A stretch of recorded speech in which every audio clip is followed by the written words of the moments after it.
The year was 1862, and the humid air of central Georgia hung heavy with the scent of pine needles and the distant, unspoken dread of a war that had already claimed a year of blood. At Magnolia Creek plantation, the conflict felt both miles away and suffocatingly close, echoing in the absence of the men and the hardening of the women left behind. The plantation itself was a sprawling island of red clay and green fields, isolated in the rolling hills where the news traveled slow and mercy traveled slower. It was here, amidst the brutal routine of harvest and survival, that 10-year-old Lydia Moore first realized her hands possessed a power that the laws of the land said she had no right to claim. She was a slip of a girl, undernourished and barefoot, wearing a rough dress sewn from discarded flour sacks that chafed against skin already roughened by the sun. Her back was beginning to carry the permanent curve of the cotton picker, and her fingers were calloused from the bowls, yet in her eyes lived a profound, quiet observation that missed nothing, not the way the light hit the dust motes in the barn, nor the specific shade of sorrow that darkened her mother's face in the evenings. The mistress of Magnolia Creek, Eleanor Vance, watched over her 300 acres with a bitterness that had curdled into a distinct, poisonous vinegar over the years. At 42, Eleanor was a woman consumed by the gap between who she believed she was and who the world had allowed her to become. She had been the widow of Master Harold Vance for less than a year, and her only son, Marcus, had ridden off to join the Confederate cavalry in a cloud of dust and misplaced glory, leaving her to manage 47 enslaved souls and an estate that was slowly crumbling at the edges. In her youth, Eleanor had fancied herself a woman of immense artistic potential, convinced by the polite flatteries of a traveling portrait painter that she possessed a rare gift. She had filled sketchbooks with stiff, lifeless renderings of flowers and plantation houses, dreaming of galleries in Savannah and Charleston where admirers would whisper her name. But the years had been cruel to her vanity. Her talent was mediocre at best, a fact she knew in her heart but refused to acknowledge, allowing the disappointment to harden her features into a mask of permanent dissatisfaction. Her easel now stood in the corner of the parlor, draped in a sheet like a ghost, a shrine to a talent that had never truly existed. Lydia belonged to the plantation in the way the livestock and the tools belonged to it, regarded by the Vance family as an asset to be worked until depreciation set in. Her mother, Ruth, was the plantation seamstress, a woman who possessed a quiet strength and nimble fingers that kept the enslaved community clothed in scraps and the Vance family clothed in finery. Ruth had raised Lydia with the desperate, fierce love common to mothers who knew their children could be sold away at a whim. Lydia's father was already a memory, traded years ago for a breeding mare to settle a gambling debt, leaving a void in the cabin that Ruth tried to fill with stories and vigilance. She taught Lydia the art of invisibility, eyes down, mouth shut, spirit hidden. She taught her the songs that mapped the way to freedom and the silence that ensured survival. But there was one thing Ruth could not suppress, no matter how dangerous it was: the strange, compulsive magic that lived in Lydia's fingertips. From the time she could walk, Lydia had drawn. It was not a pastime, it was a biological necessity, as vital as breathing. Lacking paper or pencils, she used the world itself as her canvas. She drew in the red dust of the cabin floor with her forefinger, sketching the faces of the elders with a shocking, photographic precision that made the other enslaved workers stop and stare in superstitious awe. She used charcoal scavenged from the cooking fires to draw on the weathered planks of the cotton barn, capturing the muscular heave of the mules or the frantic flutter of a chicken. She created pigments from crushed blackberries and dandelion sap, applying them to scraps of wood with brushes made from her own hair tied to a twig. When she drew, Lydia entered a trance, her small body becoming merely a conduit for a vision that was mature beyond her years. Old Isaiah, the plantation's spiritual anchor, whispered that the girl had the sight, that the ancestors were guiding her hand to record what the world tried to ignore. Ruth was proud, but mostly she was terrified. In their world, being special was not a blessing, it was a target. The incident that would change everything occurred on a stifling afternoon in late summer. Lydia had been sent to the main house to assist her mother with a basket of torn linens that required mending. While Ruth worked in the sewing room, navigating the tense atmosphere of the big house, Lydia was left to wait in the hallway. She was bored, restless, and dangerously unobserved. In the corner, near the marble fireplace, a piece of high-quality artist's charcoal had fallen from a scuttle, likely dropped by Eleanor during a rare fit of nostalgic sketching. Lydia saw it, and the temptation was overwhelming. She picked up the black stick, feeling its weight and texture, so different from the rough embers she used in the barn. She found a blank expanse of wall behind a tall mahogany cabinet that had been pulled slightly away from the plaster. In the 15 minutes she was alone, the world fell away. She didn't think. She simply let her hand move. She drew a small brown sparrow she had seen dead beneath the magnolia tree that morning. Its wings splayed, its eye dull and glassy, a portrait of stillness and ended flight. Eleanor Vance discovered the drawing 2 hours later while searching for a lost earring. When she moved the cabinet, she did not scream. She stood frozen, the breath caught in her throat. The image on the wall was not the crude scratching of a child. It was a masterpiece of stark realism. The sparrow seemed to have weight. The feathers looked soft enough to touch, yet heavy with death. The shading was exquisite, capturing the tragedy of the small creature with a sophistication that Eleanor had spent decades trying and failing to achieve. Her first thought was that a stranger had broken in. Her second, noting the charcoal dust on the floor leading back toward the sewing room, was a suspicion so wild she almost laughed. But when she stormed into the sewing room and saw 10-year-old Lydia trying to wipe black smudges from her fingers on her skirt, the pieces clicked into place with a terrifying finality. This child, this piece of property, possessed the genius that Eleanor had prayed for. The realization did not bring Eleanor joy, nor did it spark any charitable impulse to nurture the child's talent. Instead, it ignited a cold, calculating greed.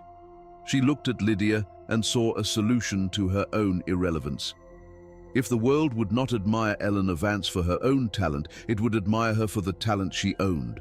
The plan formed in her mind instantly, complete and cruel. She dismissed Ruth on a meaningless errand to the smokehouse, ensuring the mother was out of earshot. Then, Eleanor closed the door and sat in the velvet armchair, beckoning Lydia closer. She did not shout.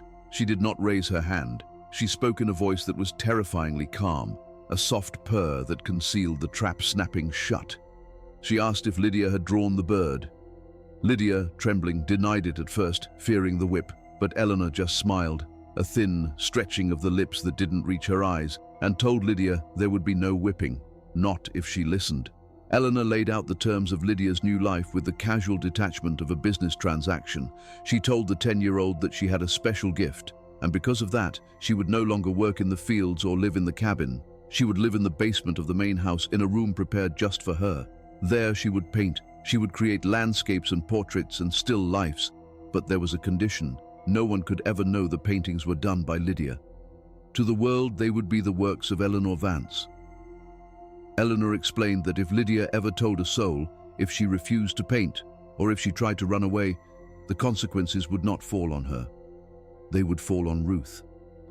Eleanor described the sugar plantations of Louisiana in vivid, horrific detail, painting a picture of swamps, snakes, and a life expectancy measured in months. "Your mother will die there," Eleanor said softly, smoothing her skirt. "Alone and in pain, unless you are a very good girl." The choice was not a choice at all. Lydia, standing small and trembling in the grand room, understood the weight of the bargain. Her mother's life was being placed in her small, charcoal-stained hands. She looked at the floor, tears tracking through the dust on her cheeks, and nodded. That night, she was moved from the warmth of her mother's embrace to the damp stone silence of the basement. The room was a cell in all but name, furnished with a narrow cot, a table, and the easel that had once been Eleanor's. There was a high, barred window that let in a single square of grey light and a heavy iron bolt on the door. But the most chilling addition was a length of chain attached to the wall, ending in a shackle that Eleanor fastened around Lydia's thin ankle. "For your own safety," Eleanor said, the key turning in the lock with a sound that signaled the end of Lydia's childhood. "So you don't wander and get into trouble." As the heavy door closed, plunging the basement into a gloom broken only by a flickering oil lamp, Lydia sank onto the thin mattress. The smell of damp stone and turpentine filled her nose. She touched the cold iron around her ankle, realizing the vastness of her isolation. Above her, the floorboards creaked as Eleanor walked about, already planning the fame she would steal. Lydia thought of her mother, of the songs in the quarters, of the sun on the cotton fields which, despite the labor, had been open and vast. Now her world had shrunk to 4 stone walls and a blank canvas. She was alone, buried alive beneath the house of her oppressor, tasked with creating beauty to feed the vanity of a monster. She curled into a ball, the tears coming hot and fast, mourning the death of the girl she had been that morning and fearing the ghost she was about to become. The first morning in the basement arrived not with the rooster's crow or the rising sun, but with the heavy rasp of the iron bolt sliding back. Eleanor descended the wooden stairs carrying a tray with a bowl of tepid corn mush and a chunk of hard bread. Better rations than the field hands received, but served with a cold indifference that chilled Lydia more than the damp stone floor. Along with the food, Eleanor brought a heavy, leather-bound book of European landscapes and a wooden box filled with oil paints, brushes and palettes. She set them on the small table and unlocked Lydia's chain just enough to allow her to stand at the easel. There was no morning greeting, no inquiry into how the child had slept on the thin mattress. Instead, Eleanor opened the book to a plate depicting a pastoral scene of the French countryside, rolling green hills, a winding blue river, and distant, hazy mountains. "Copy this," she commanded, her voice flat. "Do not waste the paint, it is expensive." She spent 10 minutes explaining the mechanics of mixing linseed oil with pigment, her instructions clipped and impatient, before locking the door again, leaving Lydia alone with the smell of turpentine and the terrifying weight of expectation. For a long time, Lydia just stared at the blank canvas, her heart hammering against her ribs like a trapped bird. The materials intimidated her. The brushes were long-handled and strange, the paints thick and oily compared to the charcoal and berry juice she knew. But as the silence of the basement stretched on, a different instinct took over, the undeniable, biological urge to create. She picked up a brush, her small hand trembling, and dipped it into the cerulean blue. The moment the bristles touched the canvas, the trembling stopped. It was as if a circuit had been completed. The paint moved with a fluidity she hadn't expected, rich and forgiving. She didn't just copy the image in the book, she translated it. She understood instinctively that the river needed more light to look like water, that the shadows under the trees needed purple to look like shade. She worked for hours, forgetting the chain, forgetting the cold, forgetting her mother, lost in the alchemy of turning colored mud into a world she could almost step into. When Eleanor returned that evening, the sun had long since dipped below the horizon, and the basement was steeped in shadows. She held the oil lamp up to the canvas and fell silent.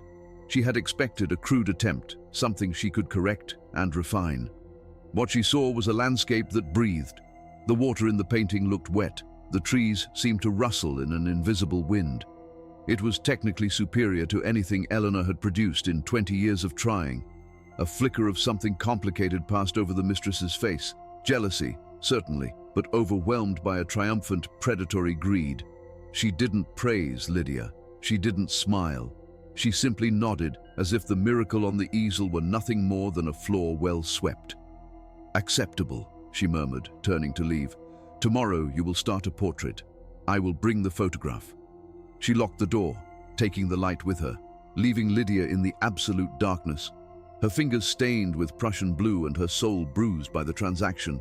A brutal routine solidified over the next few months, grinding Lydia's life down to a cycle of waking, painting, and sleeping. The basement became a universe of its own, disconnected from the rhythms of the plantation above. Lydia painted landscapes she would never visit, mountains in Switzerland, coastlines in Italy, lush English gardens, all copied from books but imbued with a haunting, melancholy beauty that was entirely her own.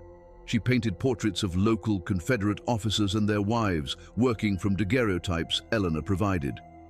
She captured their likenesses with frightening accuracy, but she couldn't help but paint what she saw in their eyes: the arrogance, the fear, the vacuous pride. Eleanor never noticed these subtle indictments, or perhaps she chose to ignore them, blinded by the praise that was beginning to pour in from the outside world. To the wealthy elite of Georgia, Eleanor Vance had undergone a spiritual and artistic renaissance, her grief over her husband's death transmuting into genius. Lydia's only tether to her humanity was the weekly visit from her mother. These 15 minutes were a calculated mercy granted by Eleanor, a reward for productivity and a reminder of the leverage she held. Ruth would come down the stairs, smelling of lye soap and sunshine, and Lydia would bury her face in her mother's apron, inhaling the scent of the world she had lost. They would sit on the edge of the mattress, whispering frantically. Ruth would run her rough hands over Lydia's face, checking for bruises, feeding her scraps of bacon she had hidden in her dress. "You keep going, baby," Ruth would whisper, her voice thick with unshed tears. "You paint their pictures. You stay alive. The war won't last forever. Freedom's coming." They both knew it was a hope made of smoke, but they clung to it because the alternative was to lay down and die. When Eleanor would return to drag Ruth away, the sound of the door bolting shut echoed like a gunshot, leaving Lydia alone with a silence that felt heavier each time. As winter approached, the dampness of the basement settled into Lydia's bones. A persistent cough began to rattle in her chest, a dry hacking sound that bounced off the stone walls. Her eyes, strained by hours of working in dim light, began to burn and blur. Eleanor, riding high on her newfound celebrity, demanded more. A gallery in Savannah had offered to host an exhibition of Eleanor Vance's latest works. The demand for paintings increased, larger canvases, more complex compositions. Lydia worked until her fingers cramped into claws, painting through headaches that felt like spikes driven into her temples. She was 11 years old, fueled by thin gruel and terror, pouring her life force into images that hung in the parlors of the very people who kept her in chains. She was disappearing, becoming less a person and more a machine, a conduit for beauty that left her empty and cold. Then came the commission that nearly broke her. In early December, Eleanor descended the stairs with a strange, frantic energy. She carried a sketch and a set of instructions for a painting commissioned by a high-ranking Confederate official. He wanted a scene depicting the virtues of the South, specifically a painting of enslaved people in a cotton field. But he didn't want the truth. He didn't want the bent backs, the bleeding fingers, the overseer's whip.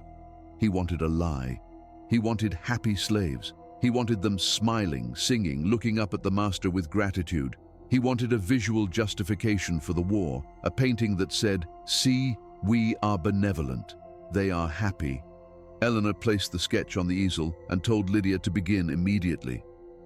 "Make them smile," she instructed, her voice devoid of irony.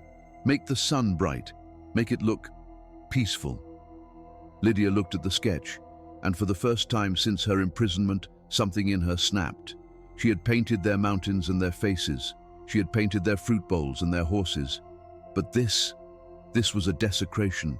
It was a betrayal of every drop of sweat her mother had shed, every scar on her father's back, every song of sorrow sung in the quarters. The rage rose up in her, hot and blinding, overpowering her fear. She turned to Eleanor, her small hands clenched into fists at her sides. "No," she whispered. The word hung in the air, impossible and heavy. Eleanor stopped halfway to the stairs, turning slowly. "What did you say?" she asked, her voice dropping to a dangerous whisper. Lydia trembled, tears streaming down her face, but she didn't look down. "I can't," she sobbed. "I won't paint that. It ain't true. They don't smile like that. It ain't true." The punishment was not physical, which would have been a mercy. Eleanor didn't strike her. She simply looked at Lydia with a cold, disappointed sigh, as if dealing with a stubborn mule. "I see," Eleanor said. "Perhaps you need time to think about where your mother is right now." She took the lamp. She took the water jug. She took the bread. Then she left, locking the heavy door. She didn't return that night. She didn't return the next morning. For 3 days, Lydia was left in absolute darkness and silence. No food, no water, no light. Just the cold stone, the gnawing pain in her stomach, and the terrifying images of her mother being sold, being beaten, being dragged to the swamps. The darkness was suffocating, filled with the monsters of her imagination. By the 3rd day, Lydia was hallucinating, licking the condensation from the walls to wet her parched tongue, sobbing dry, silent heaves on the floor. When the door finally opened, the light was blinding. Eleanor stood there with a tray of hot food, chicken, biscuits, fresh milk. She set it on the table next to the blank canvas. She didn't say a word. She didn't have to. The choice was laid out in the smell of the food and the silence of the room. Lydia dragged herself up, her body weak, her spirit fractured. She ate the food with shaking hands, hating herself with every bite, swallowing her pride along with the biscuit. When she was finished, she picked up the brush. She painted the cotton field. She painted the sun golden and warm. And then, with tears blurring her vision, she painted the smiles. She painted the lies on the faces of her people, turning their suffering into a pageant for their oppressors. It was the moment the artist in her died, and only the survivor remained. She finished the painting, and in doing so, she learned that there were things worse than death. There was the erasure of truth by her own hand. The completion of the propaganda painting marked a severance in Lydia's soul, a quiet breaking of something that had remained intact even through the initial trauma of her imprisonment. She had survived the separation from her mother, the darkness and the chains, but using her gift to sanctify the very chains that bound her people, created a wound that refused to close. The painting, a bright, deceitful depiction of smiling laborers under a benevolent sun, was created and shipped to Richmond, destined to hang in a government hallway where men in grey suits would point to it as proof of their moral righteousness. Lydia remained in the basement, but she was different now. She felt hollowed out, as if the essential spark of her humanity had been scraped away with the palette knife. She moved through the days in a fugue state, mixing colors and applying strokes with the mechanical precision of an automaton. She stopped dreaming of the North. She stopped humming the songs her mother had taught her.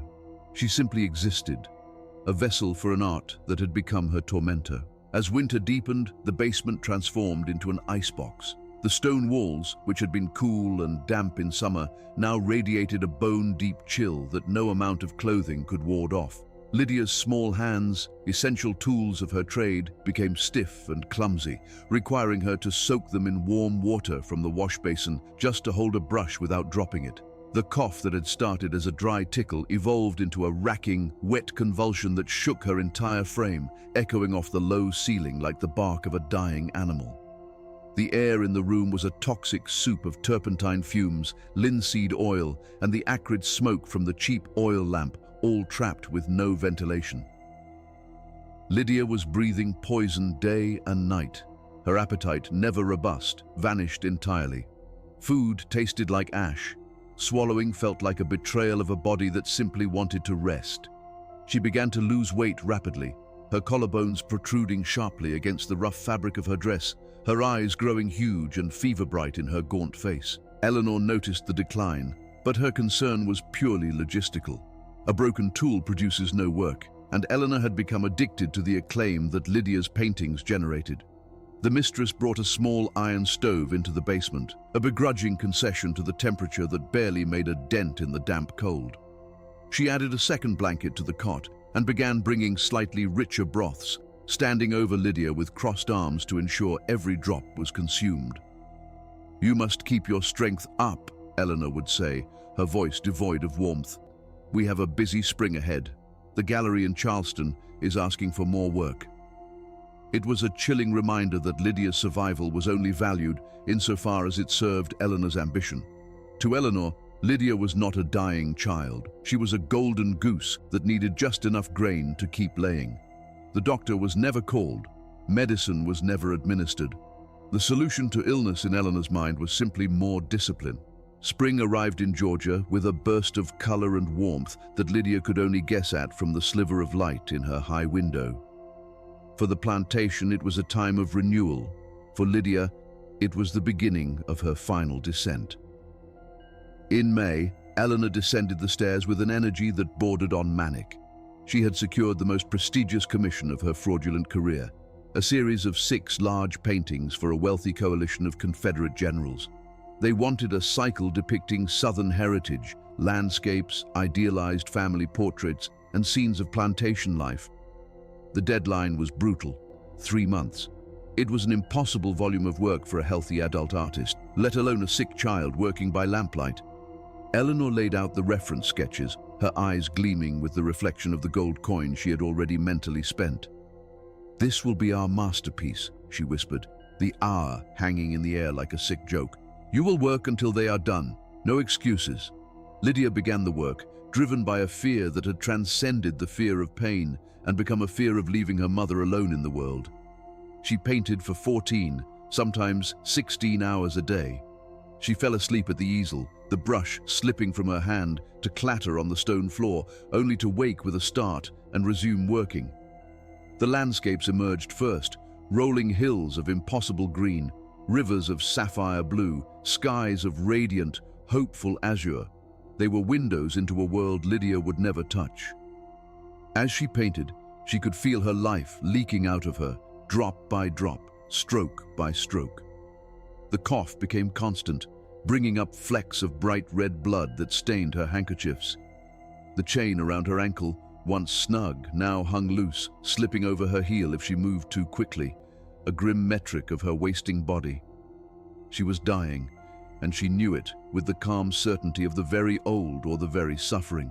It was during the creation of the final painting of the series, a landscape of a cotton field at sunset, that the rebellion took root. It wasn't a loud, screaming rebellion like the one she had attempted months ago. It was quiet, subversive, and permanent. Lydia looked at the canvas, at the golden light Eleanor had demanded, and felt a surge of defiance.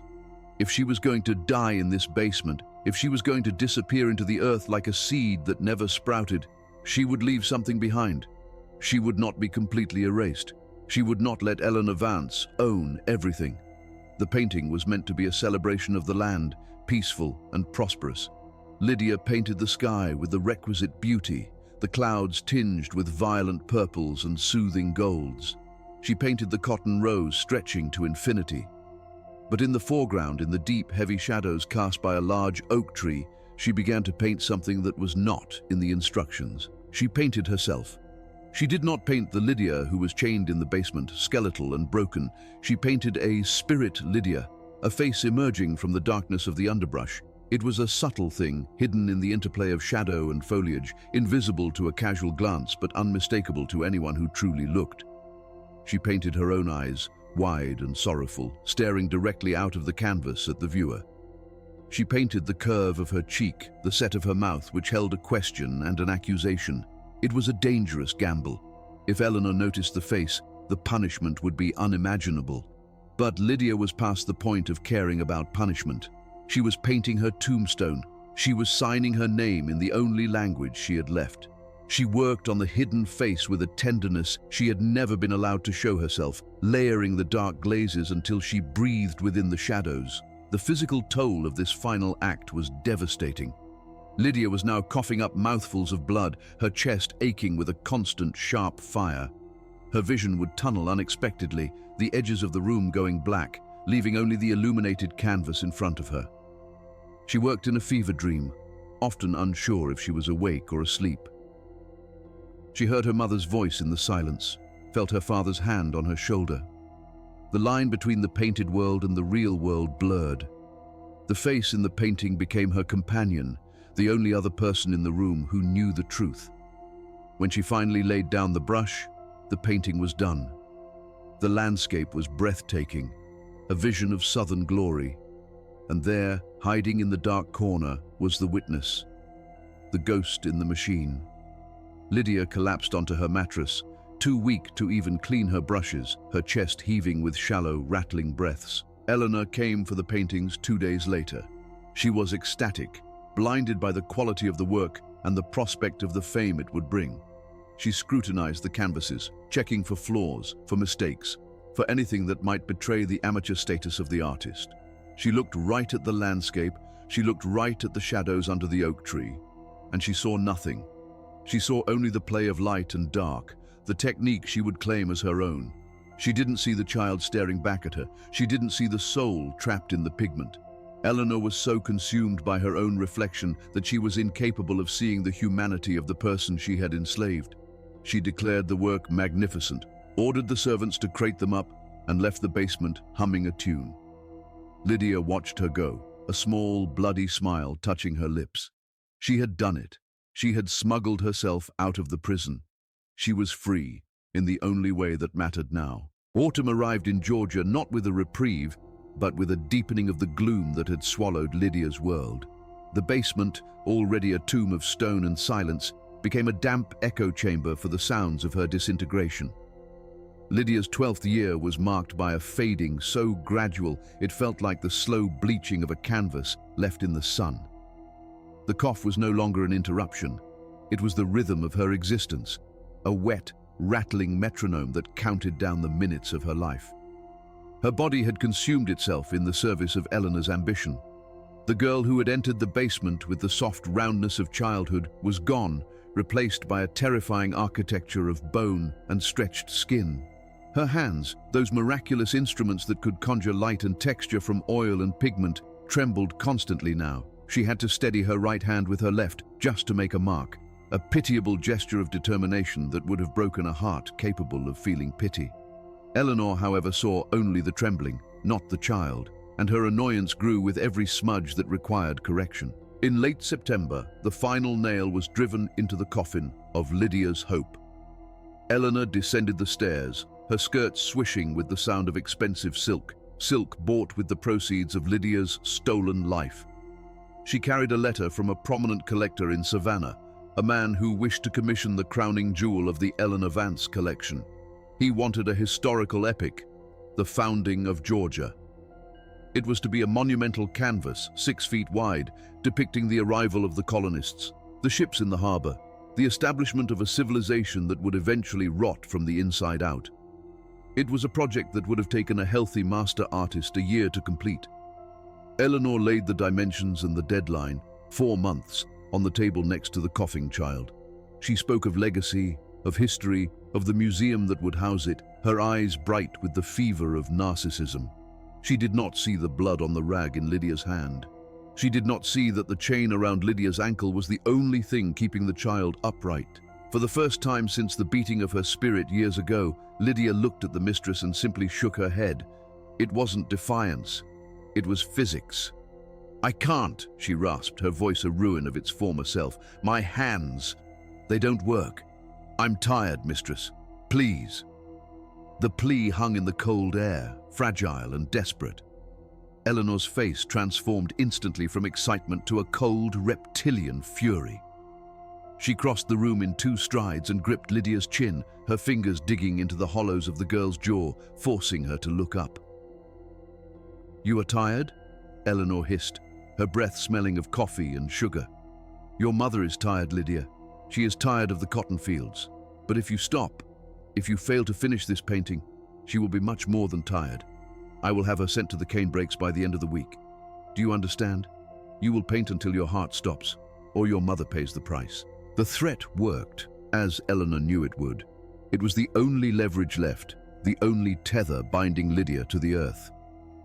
Lydia nodded, a single tear cutting a track through the grime on her cheek, and Eleanor released her, leaving bruised fingerprints that would fade long before the trauma did. The work began the next day. It was a grotesque parody of artistic creation. Lydia had to stand on a crate to reach the top of the massive canvas, her legs shaking so violently she sometimes had to lean her forehead against the fabric to keep from falling. She painted the ships, great wooden vessels with billowing sails, but she painted them with a stormy, ominous weight, as if they were bringing a plague rather than a promise. She painted the colonists, giving their faces the hard, hungry look of men who valued land more than life. She painted the Native Americans in the tree line, infusing their posture with a knowing, tragic dignity. The painting was supposed to be a celebration of manifest destiny. Under Lydia's dying hand, it became a funeral dirge rendered in oil. As October bled into November, Lydia's condition became critical. She was living in a twilight state, existing on the border between the living and the dead. The basement seemed to darken around her, the corners dissolving into shadows that whispered and moved. She began to hallucinate, her mind fracturing under the strain of isolation and toxicity. Sometimes she saw her mother standing in the corner, folding spectral linens and humming softly. Other times, she saw a large grey wolf, Shadow, the protector from the stories old William Robinson used to tell in the quarters, sitting by the easel, watching her with yellow, intelligent eyes. The wolf was a comfort, a guardian for a girl who had none. He didn't speak, but his presence made the dark, terrifying basement feel less lonely.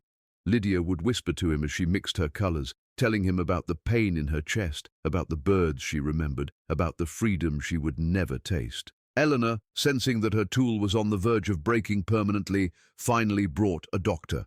He was a nervous, balding man who smelled of tobacco and fear. He stood at the bottom of the stairs, looking at the chained, emaciated figure in the gloom, and his professional conscience warred with his survival instinct. He listened to the fluid rattling in Lydia's lungs, saw the sunken eyes and the skeletal limbs.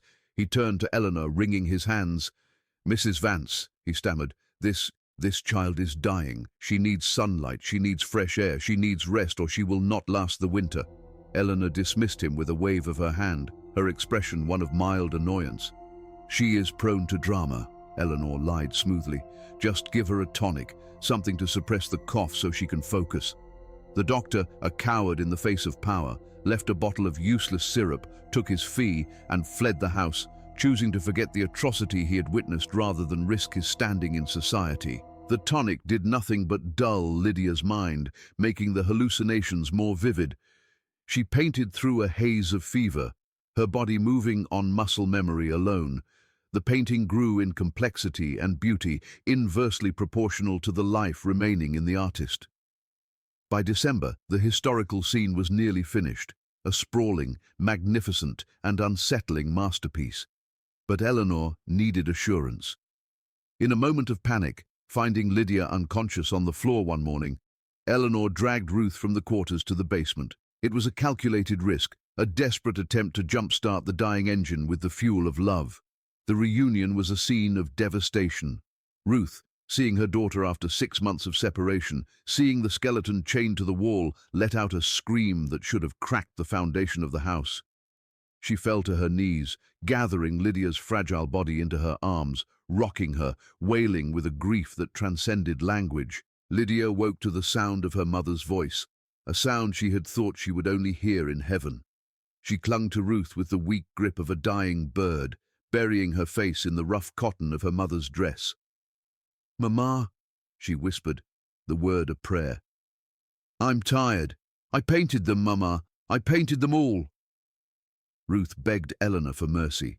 She offered to take Lydia's place, to work until she dropped, to be sold, anything to save her baby. Eleanor stood by the door, unmoved, checking her pocket watch. "She has a job to finish," the mistress said coldly. "The painting is due by Christmas. Once it is done, she can rest, not before." She called for the overseer to drag Ruth away.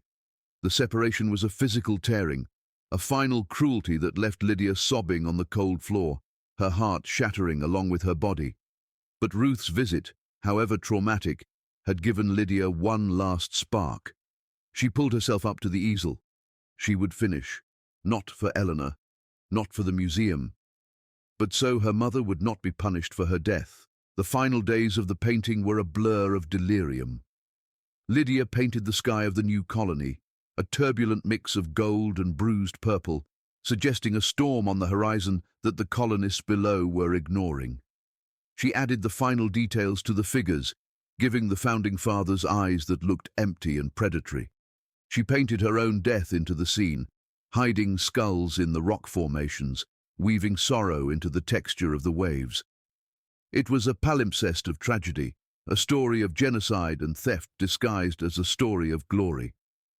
On December 22nd, 3 days before the deadline, Lydia placed the final highlight on the flag of the ship. She dropped the brush. It rolled across the floor, leaving a smear of white paint like a scar on the stone. She didn't have the strength to pick it up. She sat down on the mattress and leaned back against the cold wall, her breathing shallow, her eyes fixed on the dust motes dancing in the shaft of light from the window. Eleanor arrived an hour later. She ignored the child slumped against the wall and went straight to the canvas. She stood before it, breathless. It was perfect. It was the greatest thing she had ever created. It was an epic that would secure her name in the history books forever.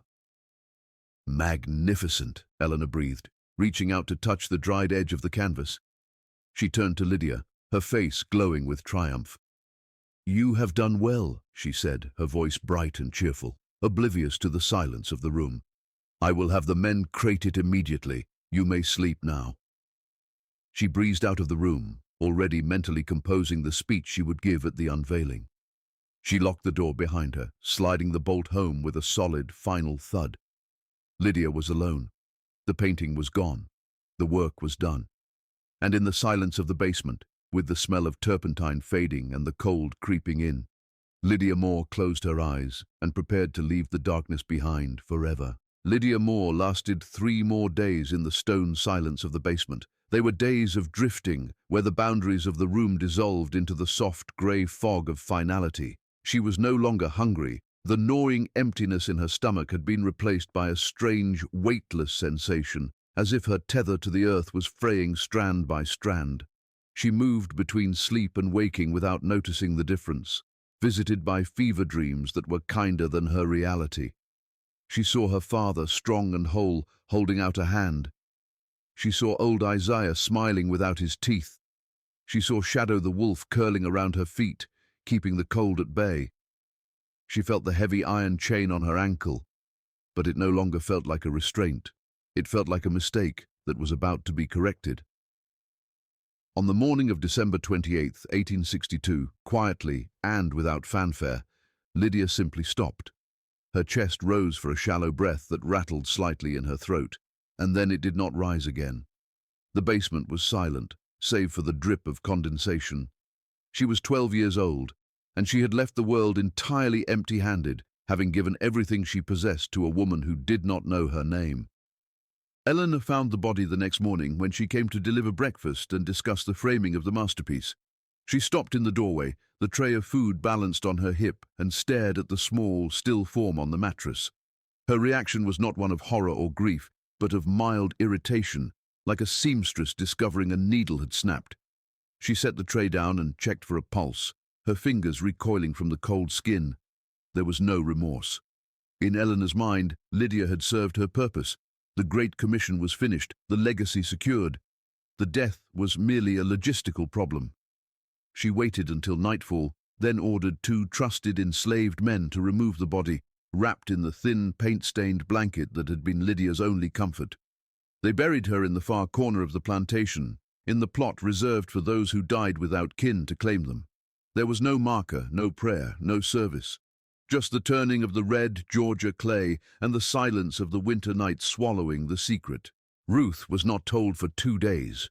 When the news finally reached the quarters, whispered by the men who had dug the grave, the sound that tore from Ruth's throat was not human. It was the howl of a creature whose heart had been ripped out while it was still beating. Her grief was a physical force that terrified the overseers and shamed the other enslaved women into silence. She was denied the right to see the grave. She was denied the dignity of a goodbye. Eleanor, meanwhile, donned the black crepe of mourning, but not for the child she had killed. She told society that the war had finally broken her spirit, that the death of her son Marcus at Antietam, news which had arrived weeks prior, had dried up her artistic wellspring. She accepted the condolences of the Savannah elite, playing the role of the tragic retired genius with practiced ease. She had enough paintings to sustain her reputation for a lifetime, and the money from the final commission ensured her comfort. She retired from painting, claiming her muse had fled and lived on the blood money of a dead girl. The Civil War ground on for another 2 years, a machine chewing up the South until General Sherman's torches lit up the horizon. Magnolia Creek did not escape the reckoning. The Union Army swept through, and the great house was reduced to blackened timbers and ash, a purifying fire that consumed the basement prison and the easel that stood there. The fields were abandoned to weeds. Eleanor fled to Savannah, taking her portfolio and her fortune, living out her days in a comfortable townhouse, revered as a grande dame of Southern culture. Ruth survived the war, emerging into freedom with a soul scarred beyond healing. She spent the next 15 years working as a washerwoman, her hands raw from lye, her eyes always searching the faces of young women in the street, looking for a ghost. She died in 1877, never knowing that her daughter's work was hanging in museums, never knowing that Lydia had fought back in the only way she could. Ruth died believing her daughter had vanished into the ether, unremembered. But art has a way of outliving the lies of its owners. The paintings of Eleanor Vance traveled through time, moving from private parlors to auction houses and finally to museum walls. They were studied by critics who marveled at the technical brilliance and the profound, melancholic emotional depth that seemed at odds with Eleanor's biography. The founding of Georgia became the centerpiece of the Savannah Museum, reproduced in textbooks as the definitive image of colonial heritage. The propaganda piece of the smiling cotton pickers hung in a Heritage Society hall, a weapon of false memory, and the landscape with the hidden self-portrait found a home in Charleston, hanging in a quiet gallery where thousands of people walked past it, admiring the sunset and the trees, never noticing the eyes watching them from the shadows. For over a century, Lydia Moore hid in plain sight, a prisoner in a gilded frame, waiting for someone to truly see her. The first crack in the wall of silence appeared in 1968. Dr. Catherine Mitchell, a young black graduate student researching Southern art history, was examining the Charleston landscape. She was studying the brushwork, looking for the Vance style, when a trick of the light drew her eye to the dark, undefined shrubbery in the foreground. She leaned in, her breath fogging the glass. There, emerging from the gloom, was a face. It was not a stylized, generic face. It was a portrait of specific, devastating sorrow. Dr. Mitchell felt a chill run down her spine. The technique used to paint the face was different from the rest of the canvas, more urgent, more raw. She began to dig. She combed through the fragmented archives of Magnolia Creek, finding the gaps in the ledgers, the unexplained purchase of vast quantities of art supplies, the doctor's bill for an unnamed illness. She found Ruth Moore's name and the entry for a daughter, Lydia, who simply ceased to exist in the records in 1862. Dr. Mitchell published her findings in a paper titled The Invisible Artist, Evidence of Enslaved Labor in Southern Art Production. The reaction from the art establishment was swift and dismissive. Museums, protective of their multi-million-dollar assets and their donor relationships, rejected the theory as speculative fiction. They argued that the face was merely pareidolia, a trick of the mind, or perhaps a whim of Eleanor's. Dr. Mitchell was marginalized, her career stifled by a system that preferred a comfortable lie to an uncomfortable truth. But the seed had been planted. The paper sat in archives, read by a slow trickle of students and historians who felt the same unease when looking at the Vance collection. The question hung in the air, unanswered but persistent. Who painted the sorrow in the eyes of the colonists? Who painted the shadows that felt so heavy? It took another 50 years for technology to catch up with intuition.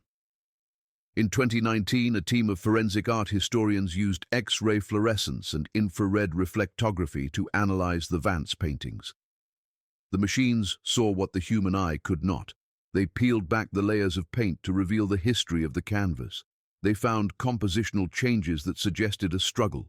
They found fingerprints embedded in the drying oil that were too small to belong to an adult woman. And then they found the signatures. In 5 different paintings, hidden in the darkest glazes of the backgrounds, the imaging revealed 2 tiny letters scratched into the wet paint with the end of a brush handle or a fingernail. LM, Lydia Moore. 5 times she had signed her work. 5 times she had screamed her name into the void, trusting that the future would hear her. The revelation sent a shockwave through the art world, though the institutional response was painfully slow. Museums are like ocean liners. They do not turn quickly. Some changed the wall labels to read "attributed to Eleanor Vance," adding a small paragraph about the contested authorship. A few brave curators reattributed the works to Lydia Moore, enslaved artist. But many dragged their feet, citing the need for further study, a euphemism for waiting until the controversy died down. The financial value of an Eleanor Vance was established. The value of a Lydia Moore was an unknown quantity. And so, in the year 2025, the battle for Lydia's memory continues. She is no longer entirely invisible, but she is not yet fully seen. She occupies the grey space of historical correction, a footnote that is slowly eating the main text. In a storage room beneath a museum in Savannah, there is a box that is rarely opened. It contains artifacts excavated from the site of the Magnolia Creek slave quarters in 2015. Inside, preserved in acid-free tissue, are scraps of rough cloth stained with faded berry juice and charcoal. They are crude, childish drawings of birds and faces, vibrating with raw talent. And with them is a scrap of paper, torn from a ledger, found buried in a jar beneath the floorboards of a cabin. The handwriting is shaky, the spelling phonetic, but the message is the final, undeniable testament of a soul who refused to be erased. My name is Lydia Moore, it reads. I made these pictures. I am real. It is a voice from the grave, clearer and louder than any museum plaque. Lydia Moore waits. She waits in the gallery in Charleston, her painted eyes staring out from the shadows of the cotton field. She waits for the tourists to stop glancing and start looking. She waits for the moment when the world finally admits that the beauty they have admired for a century was born of brutality. She waits for her name to be carved in stone, for her mother's grief to be acknowledged, for the theft of her genius to be called by its true name. She is dead, but she is not gone. She is the ghost in the machine, the truth in the lie, the face in the dark. And she will keep staring with that haunting, sorrowful gaze, asking the question that echoes through history, demanding an answer from every person who stands before her work. Do you see me now?